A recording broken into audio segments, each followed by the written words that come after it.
इस समय कलयुग की बलहारी कहो कि जो अहिंसक समाज है, जो समताशील समाज है, उसी को सबसे ज़्यादा परेशान किया जाता है।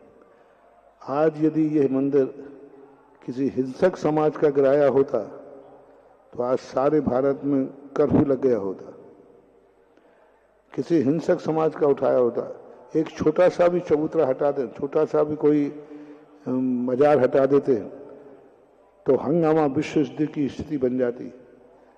जैनी लोग अहिंसक हैं तो सरकार का भी कर्तव्य होता है कि अहिंसक समाज को अहिंसक तरीके से ही व्यवहार किया जाए और अहिंसक समाज को अहिंसक तरीके से व्यवहार करना चाहिए। उसके मंदिर की स्थितियां क्या थी, क्यों थी, पूरा जानकारी मुझे नहीं है, लेकिन फिर भी जिस तरीके से गिराना अहिंसक समाज का मंदिर, सारे भारत को मेरा कहना है चेतो जागो। आज का शासन प्रशासन उसी के ऊपर हावी होता है जो अहिंसक होते हैं, सत्य के उपासक होते हैं। अतः अपन को संगठन जानना पड़ेगा। आज बंबई का गिराया, कल और कहीं का गिरा सकते हैं, कहीं का।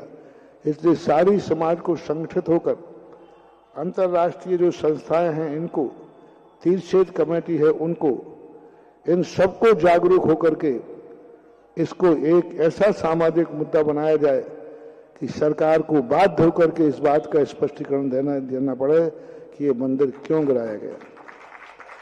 आप शांत नहीं बैठिए। सवाल बंबई का नहीं है, सवाल सारे भारत की जैन समाज का है। सवाल इतना पुराना मंदिर के लिए आप एकदम गिरा देते हैं, गिरा दिया तो ये अच्छी बात नहीं। इसके लिए यदि अनधिकृत गिराया है तो जिस शासन ने, जिस अधिकारी ने गिराया उसके ऊपर न्यायपालिका से न्याय होना चाहिए और सारी समाज को, भारत को हर स्थान पर इसका आंदोलन होना चाहिए। सभी स्थानों पर ज्ञापन दें, सभी स्थानों पर जुलूस निकालें, सभी स्थानों पर बंबई मंदिर के विरोध में अपना विरोध दर्ज करा करके और समाज की एकता और संगठन का परिचय दें। अहिंसक समाज को मेरा शासन प्रशासन का कहना है, अहिंसक समाज को मत भड़काओ, क्योंकि अहिंसक समाज जब भड़केगी तो सारे देश में फिर क्या आग लगेगी ये नहीं कह सकते।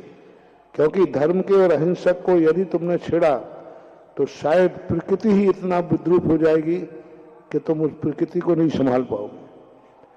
खुद तुम्हारी राज्य की सत्ताओं पर भी असर पड़ सकता है।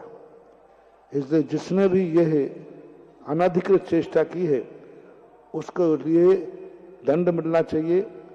न्यायपालिका की शरण में जाएं और सारे भारत में इसका एक आंदोलन का रूप बनाएं और दिल्ली, बंबई आदि में जितनी अंतर्राष्ट्रीय संस्थाएं हैं, ये अपने बैनर पर एक साथ, अभी ये दो घटनाएं, एक अभी ये घटना थी और एक अभी साधुओं के ऊपर जो उपसर्ग आया था अभी 2-3 दिन पहले, हाँ, साधुओं के ऊपर 2 उपसर्ग, इसके संबंध में सारे भारत की समाज को ज्ञापन देना चाहिए, समाज से न्याय मांगना चाहिए, सरकार से न्याय मांगना चाहिए।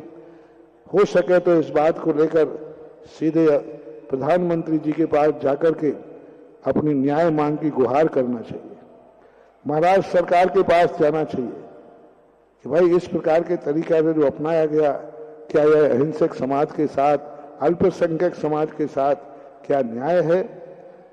और देश नहीं माने अहिंसक समाज, अल्पसंख्यक समाज पर यदि फिर भी हमारे साथ अत्याचार हो रहे हैं तो मेरा अल्पसंख्यक जैन समाज से कहना है कि आप इसका न्याय अंतर्राष्ट्रीय स्तर पर मांगे।